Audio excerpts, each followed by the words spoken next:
Awesome. Well, welcome to the High Performance Herd, and we're lucky today to have Lindsay Gorrill, founder and owner of Star Gold Corporation, their CEO.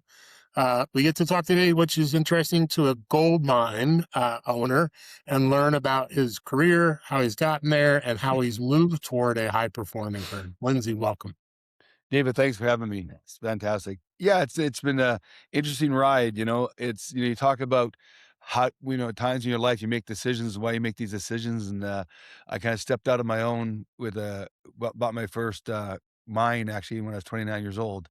So I'd it's interesting is that you look back. I really focused on being what's called a chartered accountant. And in Canada, really focused on financials, and then I realized that in that world of that, I was doing work for people after they had been successful. So I was the guy after that, right? And as I kept looking at that, I said, I should do something myself. I think I got the ability to do something myself and believe in yourself. And so that's sort of the start of the whole thing. Well, that leads right in kind of where we usually start every episode. What drew you into leadership? What made you want to build something bigger than yourself? I think that, like I said, I think going through, I basically put myself through school, university, scholarships, etc. And I got into chartered accountancy, which is basically financial analysis, auditing, tax. And when I worked for my firm, I made sure I worked in every area of the firm I could possibly work in to get an understanding that I worked in bankruptcy, I worked in merger and acquisitions, I worked in international tax.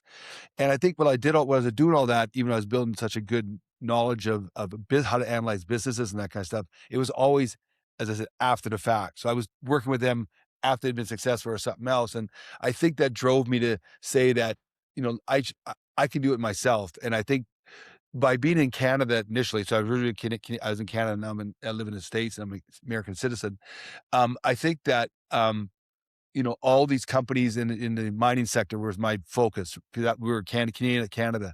So I just said, I think I can run a mining company better than some of these other people in my head, right? And I'm 29. I'm pretty positive. It's like, you know, And so at 29, do you buy the mine you are getting ready to open? no, this is the mine I'm getting open will be my fourth mine I built. So I'm a rare breed. I think you take a look at people who've discovered any type of mineral in the world, maybe 1% goes into production. Very rare, and usually you might be lucky to have one mine to go in production. And this is my fourth mine to go in production. So the first one it was a gold and garnet mine in Idaho being shut down by the government, by the EPA and Corps of Engineers for disaster. And it was ruining streams and that kind of stuff. And I had a chance to go in there and buy it. I obviously had no money at the time, but I thought I could find some money and buy this thing. So I went down and spent 4 months analyzing this company and made a deal with him and made a deal with the government to go back in and clean up those streams. And that was in 1991 October. I owned it, and I didn't own very much of it because I had to raise a lot of money to buy it. But it was a struggle. I thought I could do it, but the first 2 or 3 years was a struggle, and almost went down a couple of times, but kept focused, kept driving, and you got to believe in yourself. So most who we have on the show, Lindsay, have lived that. At one point, they go, I'm going to bet on myself.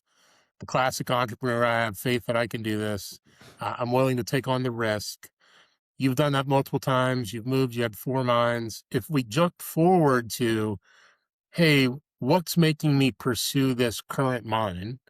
What does the business look like right now? And what are you doing that you're proud of about with this mine today? So kind of Well, tell us about what's going on and what you got today. for sure. So basically, just after the financial crash of 2010, right? The mortgage financial crash, my head was always around, I believe in gold and silver. We got to have a hedge to the paper money. We got to have a hedge to something. And so I started looking for a property in a jurisdiction that I believe we could get a permit. So when you look at mining, the most important thing is the resource there? Is it economic viable? And can you get a permit? Right? Those are kind of the 3 boxes I look at everything in.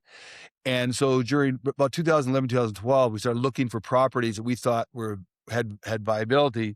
And I picked Nevada as one of the jurisdictions that we're looking at because it was friendly for mining permits, et cetera. And so we picked the property up in 2012. So again, my belief always was, I believe in gold and silver. I own gold and silver, but I want to own a mine to produce gold and silver. I think if you're going to really hedge the world to gold and silver, you can produce it yourself. So that was the start. So, this has been a 13-year journey. So when people look at, success in mining, the minimum is 10 years, right? When you find something, the minimum is 10 years. So this is 13 years of a lot of money going out and no money coming in. And so every year it's a stress because you gotta believe in yourself. You gotta say, okay, I believe gold and silver. I believe it as a hedge. And every year I'd write checks to keep the land in good standing, right? We had to pay money for the licenses, etc. Um, and kept moving it forward. So I think because my financial analysis, I'm a global I'm a kind of a macroeconomic guy looking at the world. I've been all over the world, and I knew it has to break at some time. So it's 13 years of success, I guess, to now, right? So Before we get into kind of other big lessons, how are you spending your time with Star Gold right now? What's kind of your day to day? it's laser focused on the permit now. So we basically again, you kind of look at the different apples. So we spent all the time drilling. We drilled it all up, not all of it, but part of it, and have enough resource to go to production. We've done all the studies. There's no biological issues there. There's no archaeological issues there. We own our own water rights, so we bought our own water rights. So we have our own water, which is important, when you're doing this type of mining. And now I'm laser focused on moving this down the track to get the permit. So I want to put this mine into production. That's my number one focus. So 100% of my time is looking at what I need to do to move down the track to get this thing permitted. Because So, that's when all the gold's sitting there, which at even a $4,000 gold is like $1 billion worth of gold sitting there. It doesn't come into value until they get the permit. So now it's all about the permit, right? got it. And likely length of time for permit? I'm thinking a year and a half, Okay. probably year to year and a half. I think under the new current administration, they've been streamlining some of the permitting issues, which I think is good. That things can move a little quicker. But I still think you're looking at a year and a half. So you've been down this road before. In each of these, I'm sure there were points where you looked and said, yeah, we got to make this thing grow now. You talked about the phases. I got to find it. It's got to have the ability to be, permitted. And then I got to go do it. I got to go pull the mineral out of whatever it's in. You've done this 4 times. So clearly in some of those, maybe you can reflect for the listener when in any of those, a moment where you're like, yeah, this is really hard. This is heavy. Hey, what do I need to do different? Hey, I recognize what I was doing up to this point wasn't good enough. What jumps to mind when you think about that question? I think my biggest one was when I built my titanium garnet mines in India. I think what there I underestimated the issue of what they call the caste system in India, where they have different caste systems and how they look at different people. Because I believed if someone had a degree and they're good at something, then you look at them as being good. I don't care who they are, right? Because and I think that really struggled for a year to get the team to work together. And at the end of the day, what I did was I said, my company was called Transworld Garnet and then Heavy Minerals. And I said, it took me a year, but when you guys came in the walls of my company, in the walls of my plant, we're all one basically. And I spent a lot of time talking to a lot of people, trying to get them to understand that it doesn't matter who or where you are when you're inside my company. We're one group, and it was difficult because not only do you have the caste, you also have 3 different religions too, right? So it was probably for me the most difficult time to know we had something that was so good, but because of the way the culture was, it wasn't going to work. And so that was I'd say my hardest thing I ever did was that. And then it became very, very successful, So I'm So gonna follow up to that. So I always talk about the essence of leadership is the ability to inspire people to believe in something. And then secondly, to take action toward those beliefs. And if you go back to that example and go, well, what did I inspire them to believe? You said I got them on one team, but that clearly was it that this is one powerful team, that we can win, that we can find mineral, what was kind of what were you inspiring them to believe? aspiring to believe that if we work together as one, we'll make everybody's lives better, right? Because it wasn't the people working for me lives. I mean, we're probably the highest paying company in the area at the time in southern India. But even the areas where we were doing the mining, right? The villages were poor, right? As we made more money, I could build them more water wells. I built them community centers. I built a lot of things, right? So I think I got everybody to buy into a whole global aspect of we can make everything better, not just for you, but for the whole community. And they're community people. And I think the most difficult thing was I had to let go a lot of people go in the higher areas because I had people that just wouldn't do it. I had a manager that he didn't care what I said. They're lower caste, right? And it was for me, it was such a struggle for me because I've always looked at it doesn't matter who you are. If you're good at something, you're good at something, right? It doesn't matter who you are. And that Uh, I think, yeah. no, Lindsay, that's awesome. And so clearly we're willing to make changes if people want on board for this belief of, hey, we can all win together. If they were like, well, no, I'm more than, and they're lesser than, you looked and made tough decisions to move forward. Um, it's interesting. There's a great book called either, and I'm trying to remember where it was referenced. It was either I think it was in Travel Leadership Stages 1 through 5 or the Three Laws of Performance, where they studied same thing, kind of mines, and I think it was diamond mines, and the authors talked about, the owners of De Beers and everyone that owned the diamond mines was all like, hey, the world's fantastic and we're doing great. And then they would go visit the mines and everyone's like, no, it's not great here. This is Right. not an awesome Right. culture. And you describe that well, where it's like, no, we all win together. We're all on this great team. That's awesome. Yeah, and what's I was going to say, one more thing is really interesting. This is a concept. So this is the 90s in India, and unionization was big in India at that time, right? And twice they tried to unionize my company in there, and I wasn't like trying to push it back or whatever. But the entire company said no because they're making more. We're making more. They're making more money than anybody else around them, basically by staying within. So again, it was like you're right. It's a mentality, and it's funny. When I went into it, I thought, hey, I got a great deposit. This is unbelievable. I can produce products so inexpensively. We're gonna make a lot of money, and then boom, the the culture issue hit me. And it was like, holy smokes, this is a disaster. Unless I could fix it, unless I can try to fix it and create like a team effort or create a yeah. Yeah, I mean, it's this whole inspire to believe and then take action. And you did that. You created a culture, you start to have success, it then feeds on itself. That the culture, you fueled the magnet that compels the right people to come forward. And the wrong people are like, no, this isn't for me. Yeah. Awesome. As you think about that experience as you move forward to the one today with Gold Star, you're gonna have similar things. You're gonna have to build a culture. Star Gold. Sorry. Yeah, no Star worries. Gold. You're gonna have to build a team, bring people on board, do a bunch of things at Star Gold. Um, what what will you take from past and apply to today's challenge? I think energy is one of the biggest things. I think everybody who knows me knows when I'm in. Like I'm 100% in, and I think I know I am. I want and what's good about this, the people that worked with me 5 years ago, and we're going to put this thing originally into production, say, all of them are back. So I called them all up and said, hey guys, we're going full speed ahead. I need you guys back, right? And so every single person came back, and I think they all and I have these team meetings every week.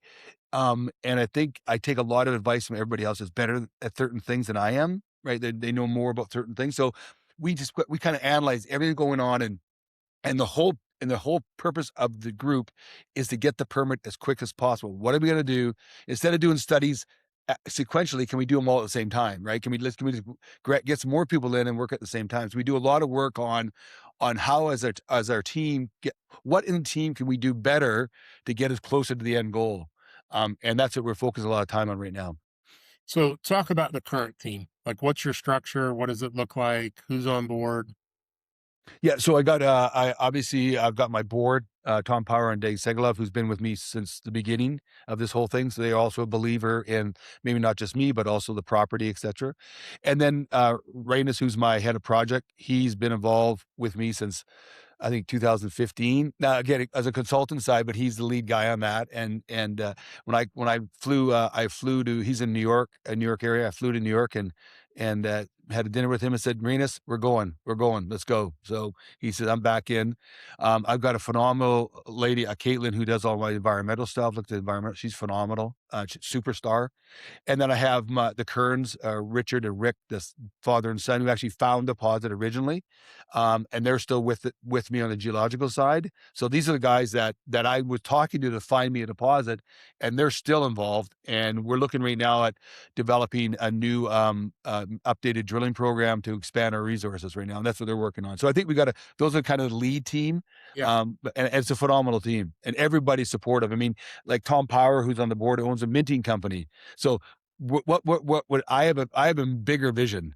I don't want to just produce gold and silver and sell it. I want to produce gold and silver and produce a gold and silver coin or a gold and silver bar. So you as a shareholder would get actual gold from me as we start the dividend. And my partner is a minting company who produces that. So That's awesome. yeah. So as you think about this small team and the phase you're in, what are you doing to get everyone aligned and pulling in the same direction? I think it's us.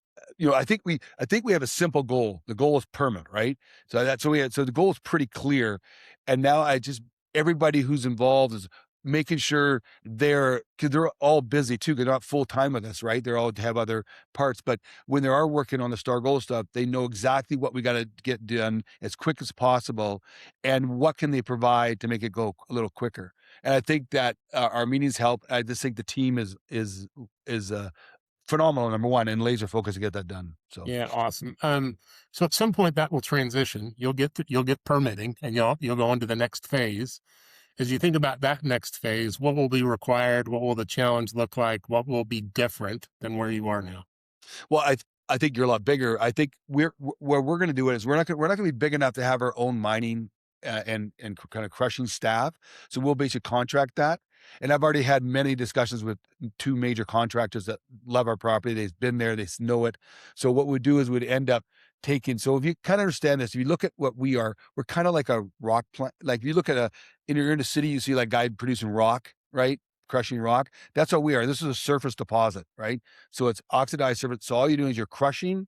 So you're blasting, crushing, and dumping it on the leach pad. It's the cheapest way to produce gold outside of panning for gold in the world. And they're very difficult deposits to find, the one that we have.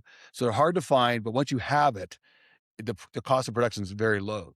And I think so. So now the idea is that we're already getting things going on the permit. I'm now talking to who's going to be our contractor. So on our side, we would have geological staff, would have security, would have our production of our leach pad, but the head side of it on the mining and crushing would be a contract. And there's Got some it. really good contractors in Nevada. So So my sense is you'll have to do that for various things. That you're not going to expand your core team immensely. That it'll expand. You'll have some people move to full time, but you'll rely on third party to do certain things. I think initially that's the way to do it, 'cause we won't be big enough. But I think if you look at our deposit, we have 7 other targets in this 2,600 acres we have, and we believe that these things are one deposit. We don't know for sure, but we know on the main hill that we drilled, we know our pit's only going down 200 feet, but we've drilled down to 1,200 feet, and we know there's gold and silver down 1,200 feet. So we know that hill is a lot more. So what'll happen is once you go into production, you start drilling and you expand your resource. And then there's a hill next to it we call north. And it's basically they're sitting like this, and we drilled 3 holes in north down 400 feet, and it had gold, silver. So we believe the actual feeder is somewhere below all that. So if our analysis is right, this is a massive deposit. We can't say it's a massive deposit because we haven't drilled it, but just on the analysis of it, it's got to be way bigger than this one little hill, because 7 hills have gold and silver on surface. So again, the thing is, David, the key is start reasonable, where we contract most of it, and then if we do find the bigger resource, maybe it comes all in house. We don't know yet, right? Got it. Would All that right. be And, long? Yeah. which was my next question. How do you make a determination of external versus an internal as you move forward? How will you make that? Is it financial control? What will drive that? I think I think financial is part of that, but because the contract's a little bit more expensive than maybe your own group. But I think it's more control, because what you don't want to do is you don't want to build your own staff and they don't have the expertise to do it properly. Because you got to remember, when you blast the deposit and you crush the deposit, if you don't do it properly, you could lose some of the gold and silver, right? You don't want to do that. So to start as a small company, the best route, I think, and our team thinks, is contract, because you got guys who've done this type of mining before, who know their thing. And then what we do on our side is we have what's called production geologists. So we hire our own production geologists, and what their job is to double check to make sure the contractor's not wasting gold and silver. So they do the main work, and then that'd be the start. So that as you start to grow, and you think you can basically bring in house the expertise, and you get big enough, usually would go internal usually, but you got to have, the risk is high of having the wrong people doing that side of it, that you actually obliterate the gold and silver. So you really got to make sure you have the right thing. So I think the decision really is less financial than control, and quality is way more important, because the gold and silver is worth a lot of money. So you want to make sure you get it all as much as possible. Last few questions. As you think about, and I always ask this, like, magic wand, if you could wave a magic wand and change one thing about the business today, your leadership team, and start doing that new thing, what would the magic wand be? What would it allow? What would you be wishing for? I'd have the permit already. That's what I figured. Yeah. No, I don't know. I think that I think the only thing that you always get pushed back, and this is why people don't understand mining, is that you have one good thing. What we are, the people around us want us, right? There's no issues there on the service that has anybody really pushing back on us.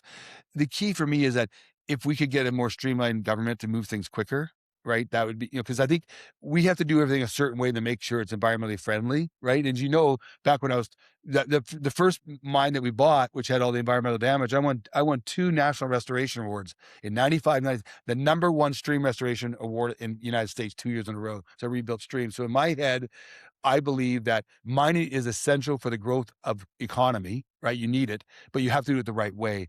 So I think for me, it's just that getting the government movement of that, and the side moving quicker through it, basically. But Awesome. Um, so if you picture, we'll jump ahead 3 years. What's happened at Star Gold 3 years from now? 3 years, we're in production. We're doing probably 60,000 ounces minimum of gold per year. We've drilled out the main hill, the North Hill and Red Knob, and we've discovered that this is one massive deposit. So right now we have a 200,000 ounces of gold equivalent. I think in those 2 hills alone, if they're connected, you could have 3 million ounces if they're connected, and And, that takes this company to a major company. if that starts to happen, there will be other challenges of scale and growth. And when you start to think about that, is that daunting, exciting? Where does your head go in that challenge? For me, it's exciting, because I think that the things I've been through in my life in this business, I've hit my head on the wall a lot of times, and I think that I think we've got the right aspect how to grow the company with a contract and our own internal team. And I think as you find yourself becoming bigger, I think we have ability to bring on the people that we need and make that happen. 'Cause I really believe that the one good thing about what's going on in the mining sector today is people are coming back into the mining sector. I think the biggest issue you have is, look at geologists. I call them basically ground geologists. Guys have been out to the field to look at rocks. That is almost gone. I'm 64, and those guys are 50 and old. They're all 50 and older, right? So there's a huge gap of these people that you don't have that have been educated. So I think hopefully people are coming back. Younger children are coming, or younger adults are coming back into the field to that. So I think that's the biggest worry for me, is just people. It would be your biggest worry, just because of, if this sector starts to grow like it's going right now, it's going to be the people issue that creates, for me, the most stress. Will there be enough around to do what we got to do as we grow? So, Lindsay, lots of experience in making this kind of, I'll call, mine operation successful. But what I've learned is the business is immaterial. It's the, hey, I've taken people and motivated them to do something. I've made myself as leader more powerful with a high performing team around me, this high performance herd. If you had to reflect and give the listener, here's what I've learned, here's what I'd want to offer to people through the journey, what would you offer to people about this whole leadership challenge? I think being positive is obviously very important, but you have to be able to listen. You have to be able to listen to your team and let them believe. Well, you are, but because how you see yourself, sometimes they don't see yourself, right? Where I might see myself as opening and understanding. They may think I'm like a target, whatever, like I'm too hard to approach. So I think it's really important early on is to listen to the team you have, and if you don't believe that it's the right team, it's very difficult to make changes sometimes. Like, that's the hardest thing in my probably for me I've ever done is how to change people or lay people off or whatever. But I think you have to make sure that if the team you have isn't working properly, identify whether it's how you're presenting yourself and how you're building your team, or is it some of the team members, and make those changes, because Yeah. those things can, yeah. And I think, and that's the most difficult thing to do. Really, it is, because everybody's a person, right? Everybody doesn't want to. I don't want to go to you and say, "Hey, David, sorry, man, it's not working." That's a difficult thing to do, but you really have to be able to do that. So the key is bring your team in, listen to your team. If they tell you something that's better, then use that information and go. But if Awesome. you got to make changes, make changes. Yeah. So some collaboration, check on alignment. If there's not alignment, then I need to get alignment, like getting someone off the bus. Right, exactly. And that's one of the most difficult things to do, actually. Yeah. Always, because we have relationships. So, Right, exactly. We have um, a heart. We have a heart. I have a heart, right? So it's yeah, like, yeah. If listeners want to follow your journey and learn more about you or Star Gold, where should they go? yeah, just go to www.stargoldcorp.com and you'll see a lot of stuff going on there, and it's pretty exciting time. So yeah, just follow that. You can see my I now have I got LinkedIn, and I've got now I guess another couple more social media stuff going on right now. So I think I'm on X now. I think my marketing You lady's are got me on awesome. X. So yeah. So it's pretty exciting. So like I said, David, I haven't done very many of these in my life, so this is pretty cool. So Enjoyed having you today, Lindsay. We'll get the podcast posted soon. But thanks again for your participation, candor, clear passion for mining. Thank you very much. yeah, we have positive updates. I'll let you know what's going on, so you can see the progression through this thing. So Yeah, awesome. Take care. you too. Take care, buddy. Take care. Thank you.